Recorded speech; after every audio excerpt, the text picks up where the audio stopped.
السلام علیکم ورحمۃ اللہ وبرکاتہ۔ الحمدللہ رب العالمین والصلاة والسلام علی سید الانبیاء والمرسلین وعلی آلہ واصحابہ اجمعین، اما بعد فاعوذ باللہ من الشیطان الرجیم، بسم اللہ الرحمن الرحیم۔ وما خلقت الجن والانس الا ليعبدون، صدق اللہ العظیم وصدق رسولہ النبی الامین الکریم، ونحن على ذلك لمن الشاہدین والشاکرین والحمد للہ رب العالمین۔ خطبے کے بعد جس آیت شریفہ کی تلاوت کا شرف حاصل کیا ہے، اس کا ترجمہ اور مفہوم سمجھنے سے قبل میرے آقا نامدار، مدینے کے تاجدار، گنبد خضرا میں آرام فرمانے والے آقا، سارے جہاں کی رحمت للعالمین کی بارگاہ اقدس میں جھم جھم کر نذران عقیدت پیش کری پڑھی، اللہم صلی علی سیدنا و شفیعنا و نبینا و مولانا محمد وعلی آلہ و اصحابہ وبارک وسلم۔ اللہ رب العزت کا بے پناہ فضل و کرم ہے کہ اللہ رب العزت نے ہمیں اور آپ کو امت محمدیہ صلی اللہ تعالی علیہ وسلم میں پیدا فرمایا اور ہمیں مسلمان گھرانے میں آنکھ کھلنے کا شرف بخشا، اور خالق کائنات کا بھی یہ بھی بے پناہ فضل و کرم ہے کہ اللہ رب العزت نے ہمیں شعبان جیسا مہینہ نصیب فرمایا۔ میرا آج کا عنوان ہے شعبان سے ہی رمضان کی تیاری۔ آج کا بڑا ہی اہم اور انتہائی اہم موضوع ہے۔ ہمارے اس چینل سے جتنے بھی ناظرین اس دینی پروگرام میں شامل ہو رہے ہیں اور میرے عنوانات سن رہے ہیں، تو یہ بھی ایک عنوان سنیں اور اپنے گھر میں اپنے بچوں اور اپنے اہل و عیال اور پھر جن لوگ آپ کی بات سنتے ہیں تو ان لوگوں سے بھی یہ بات سنائیں کہ شعبان سے ہی رمضان کی تیاری کیسی کی جائے۔ میں نے دو عنوانات میں شعبان کی فضیلت لیا اور پھر دوسرے بھی عنوانات پر میں نے بیان کیا، احادیث شریفہ اس میں کوٹ کیا ہوں، اور پھر میرا آج کا یہ موضوع میں اس لیے چنا ہوں کہ شعبان سے ہی ہم رمضان کی اگر تیاری میں رہے تو رمضان کے روزے رکھنے میں ہم کو بخوبی آسانی ہوگی۔ طبی نظر سے اگر دیکھا جائے تو ہم ایک عادی ہو جائیں گے روزوں کے لیے، تو فرض روزے رکھنے میں کسی قسم کی بھی ہم کو تکلیف نہیں ہوگی۔ اور اگر ہم نوافل کا شعبان سے ہی تیاری اگر کرتے رہیں گے تو وہ نوافل پڑھتے وقت میں یا رمضان کے نوافل میں ہم کو کسی بھی قسم کی تکلیف نہیں ہوگی۔ ہم تراویح پڑھ رہے ہیں تو اس تراویح میں جو ہم شعبان سے ہی نوافل کا کثرت سے پڑھا کرتے تھے تو رمضان نماز تراویح میں ہمیں خشوع و خضوع کے ساتھ پڑھا جائے گا، کیونکہ ہم عادی ہو چکے تھے نوافل کا، ہم شعبان سے ہی اہتمام کیے تھے، اور پھر نفل روزوں کا شعبان اور رجب سے ہی ہم نے تیاری کی تھی، تو رمضان کے فرض روزے رکھنے میں ہمیں دقت نہیں ہوگی۔ یہ مین پوائنٹ ہے۔ اور پھر اسے دیکھیں، آپ عمل کر دیکھیں تو انشاءاللہ عز و جل ضرور آپ کو اس کا فائدہ ہوگا۔ اور پھر حبیب پاک علیہ السلام نے جو شعبان میں نوافل کا اہتمام کرنے کے لیے کئی احادیث میں درج ہے کہ شعب الایمان میں یہ حدیث شریفہ درج ہے، اور پھر اور بھی دیگر کتب احادیث میں یہ حدیث نقل ہے کہ ام المؤمنین بی بی عائشہ صدیقہ رضی اللہ تعالیٰ عنہ نے فرمایا ہے کہ اللہ کے حبیب پاک علیہ السلام شعبان میں کثرت سے روزوں کو رکھا کیا کرتے۔ یہ کیوں رکھا کرتے تھے؟ حبیب پاک علیہ السلام نے شعبان اور رجب میں کثرت سے روزوں کو کیوں رکھا کرتے؟ یہاں پر غور و فکر کی ضرورت ہے۔ حبیب پاک علیہ السلام نے ہم جیسے گناہگار امتیوں کو بتایا کہ تم شعبان اور رجب اور شعبان میں کثرت سے روزوں کو رکھا کرو، کیونکہ تم ان 2 مہینوں سے پہلے جو کھانے کے ہم جو خواہشات والی چیزوں کو کھانے کے لیے ہم نے عام کیا تھا، اب یہاں پر روکنے کی ضرورت ہے تاکہ رمضان کے روزے رکھنے میں ہمیں دقت نہ آنی پائے۔ تو اس لیے حبیب پاک علیہ السلام نے ہم گناہگار امتیوں کے لیے میسج دے دیا ہے کہ یہاں پر تم رکے رہو۔ شعبان رجب میں آپ جو کھانوں کو مشروبات جیسی چیزیں، مشروب چیزیں جو ہمارا دل خواہش کرے کہ ہم وہ پینے کے لیے عادی ہوتے تھے، اور جو خواہش چیز ہو کھانے کے لیے، جو لذت والی چیز ہو، ہمارا دل وہاں پر مائل ہوتا تھا، دعوتوں کی طرف ہمارا دل مائل ہوتا تھا، تاکہ ہم ایسے لذتی کھانے ہمیں ملتے ہیں۔ تو ہمیں چاہیے کہ اللہ کے حبیب پاک علیہ السلام نے فرمایا کہ تم رجب سے رکے رہو تاکہ شعبان آ جائے تو شعبان سے ہی رمضان کی تیاری کی جائے، تاکہ رمضان کے روزوں میں ہم ان چیزوں سے بالکل یا طور پر حالت روزے میں ہمیں دور رہنی چاہیے، تاکہ ہمارا دل اس کی طرف مائل نہ ہو جہاں پر بھی آپ مشروب چیزیں جو آپ جو خواہش سے کھانا چاہتے ہیں، خواہش سے جو شربتیں پینا چاہتے ہیں، اگر حالت رمضان کے روزوں میں اس پر نظر پڑ جائے تو اس کی پینے کے لیے ہمارا دل مطمئن وہاں پر نہ ہو، کیوں کہ ہم حالت روزے میں ہیں۔ تو اس لیے بھی حبیب پاک علیہ السلام نے ہم گناہگار امتیوں کے لیے میسج دے دیا ہے کہ تم یہاں پر سے ہی رکے رہو۔ اور پھر یہاں پر ایک بات میں عرض کہوں، حضرت موسیٰ علیہ السلام کے دور میں جب فرعون نے حضرت موسیٰ علیہ السلام کو چیلنج کیا، یہ واقعے کو تھوڑا غور سے سنیں، آپ کے علم میں اور اضافہ ہوگا۔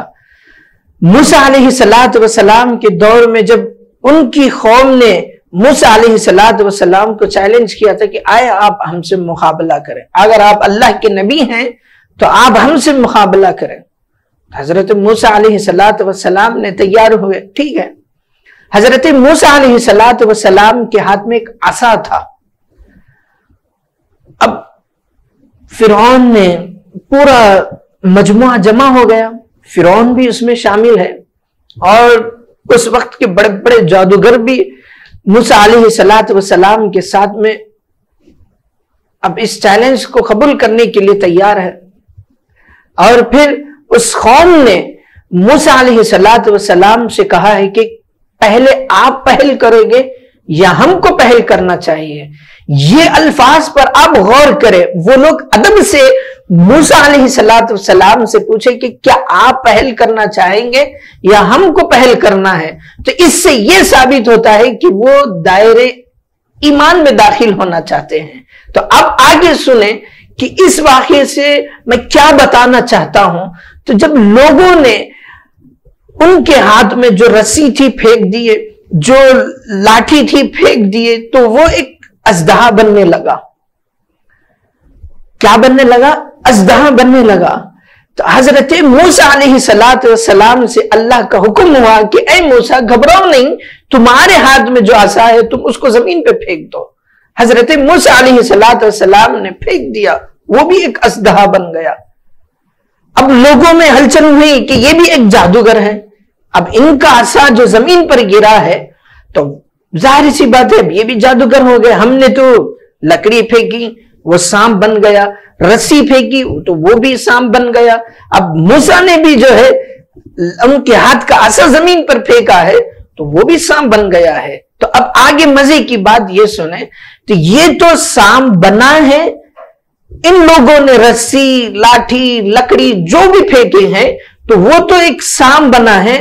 موسیٰ علیہ السلام کو اللہ تعالیٰ نے جو معجزہ عطا کیا تھا تو وہ معجزہ ان سب سے ہٹ کر تھا۔ اللہ نے ہر نبیوں کو معجزہ دیا تھا ہٹ کر انداز میں، تاکہ عوام الناس اس کو دیکھ کر دائرے اسلام میں داخل ہو، تو موسیٰ علیہ السلام کو اللہ نے معجزہ دے کر بھیجا تھا، تو وہ معجزہ یہ ہے کہ جب وہ اژدہا بنا ہے تو ان کے سارے اژدہوں کو نگل لیا۔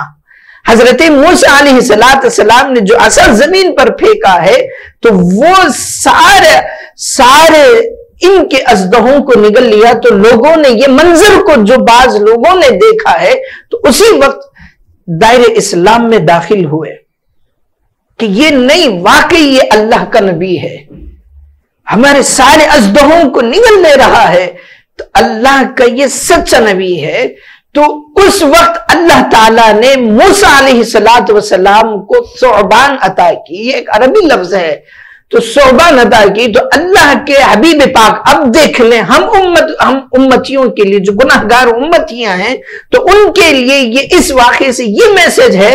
اللہ کے حبیب پاک علیہ السلام نے اللہ تعالیٰ سے سوال کیا کہ اے خداوند تعالیٰ، آپ نے تو موسیٰ کی قوم کو تو ثعبان عطا کیا ہے، تو میری امت کو آپ نے کیا عطا کر رکھا ہے؟ تو اللہ کے حبیب پاک علیہ السلام سے اللہ تعالیٰ نے کہا ہے کہ میں نے آپ کی امت کے لیے ثعبان عطا کیا ہوں۔ موسیٰ کو تو میں نے ثعبان عطا کیا تھا، تو اور پھر آپ کی امت کو میں نے شعبان عطا کیا ہوں، شعبان جیسا مہینہ عطا کیا ہوں۔ تو پھر آگے فرماتے ہیں کہ جب موسیٰ علیہ السلام کی قوم کو ثعبان عطا کیا ہے، ہم کو شعبان عطا کیا ہے، تو اللہ تعالیٰ اس چیز کی وضاحت کی اور کہنے لگے کہ جب موسیٰ نے جب لاٹھی پھینکی ہے تو ان کے اژدہوں کو موسیٰ علیہ السلام کا اژدہا نگل لیا ہے، تو میں نے آپ کی امت کو شعبان اس لیے عطا کیا ہوں جو شعبان آنے سے پہلے جو آپ کی امتیوں کے قلب میں جو میل گناہوں سے بھرا ہوا تھا، شعبان میں وہ میل کچل ہٹ جائے گا اگر وہ خشوع و خضوع سے نوافل کا اہتمام کریں گے، روزوں کا اہتمام کریں گے، حبیب پاک علیہ السلام کے بتلائے ہوئے طریقے پر ہم عمل کریں گے، تو ہمیں بھی شعبان جیسا موسیٰ علیہ السلام کی قوم کو جو ثعبان ملا تھا، ہم امتیوں کے لیے شعبان کے بھرپور فضائل حاصل ہوں گے۔ ہمیں عمل کی ضرورت ہے۔ اس قوم نے موسیٰ علیہ السلام کی بات کو مانی تو وہ ثعبان عطا، اللہ تعالیٰ نے انہیں ثعبان عطا کی۔ ہم حبیب پاک علیہ السلام کے امت میں پیدا ہوئے، اگر ہم شعبان کی برکتیں چاہتے ہیں تو ہمیں بھی چاہیے کہ ہم عمل کریں، شعبان سے ہی نوافل کا اہتمام کیا جائے، ذکر و اذکار کی طرف مگن رہا جائے۔ تو اس لیے ہم گناہگاروں کے لیے یہ میسج ہے کہ ہم خوب ابھی سے ہی رمضان کی تیاری کی جائے۔ اللہ کے حبیب پاک علیہ السلام نے صحابہ سے کیا حکم دیا؟ حبیب پاک علیہ السلام رمضان کی تیاری کیسے کیا کرتے؟ روزوں سے، نوافل سے، خوب ذکر و اذکار کی طرف مگن رہا کرتے۔ کس لیے؟ کہ میری امت، آنے والی امت میری کمزور ہے، اگر میں شعبان سے ہی روزوں کو رکھوں گا تو میری امت بھی روزوں کو رکھے گی۔ نوافل روزوں کا اہتمام کیا جائے گا تو وہ رمضان کے روزے آسانی سے رکھے گی۔ خوب قرآن کی تلاوت کیا کرتے، نوافلوں کا اہتمام کیا کرتے۔ اللہ تعالیٰ یہ مہینے میں رزق میں اضافہ کرتا ہے، ہمارے گناہوں کو معاف کرتا ہے، یہ ایسا بابرکت والا مہینہ۔ تو اور پھر ایک جامع ترمذی کی ایک روایت ہے، اللہ کے حبیب پاک علیہ السلام نے فرمایا کہ شعبان کی 15ویں رات کو بنو کلب کے بکریوں کی ریوڑ سے بھی زیادہ اللہ تعالیٰ میری امت کو، حبیب پاک علیہ السلام فرما رہے ہیں کہ میری امت کو جہنم سے آزاد کرے گا۔ اللہ، ہمیں چاہیے کہ اس میں خوب نوافل کا اہتمام کرے، بارگاہ رب العزت سے جڑے رہے، تاکہ جب رمضان بھی آ جائے تو ہم دعاؤں میں مصروف رہے۔ ہمیں جو خالی وقت ملے، آپ کی مصروفیت تو ٹھیک ہے، خالی وقت ملے تو ہم نوافل کی طرف، نمازوں کی طرف، قرآن کو پڑھنے کی طرف اور روزوں کا اہتمام کی طرف، یہ ہمارا ہونا چاہیے، یہ عمل ہمارے پاس ہونی چاہیے۔ تو یقیناً وہی مسلمان کامیاب ہوگا۔ ہمیں چاہیے کہ ان چیزوں پہ غور و فکر کی ضرورت ہے، ہمارے ذہن کو وہاں پر عبادتوں کی طرف لے کر جانے کی سخت ضرورت ہے۔ آج ہمارے پاس سے یہ عمل نکلتا جا رہا ہے تو مسلمان کہاں پر ترقی کر رہا ہے؟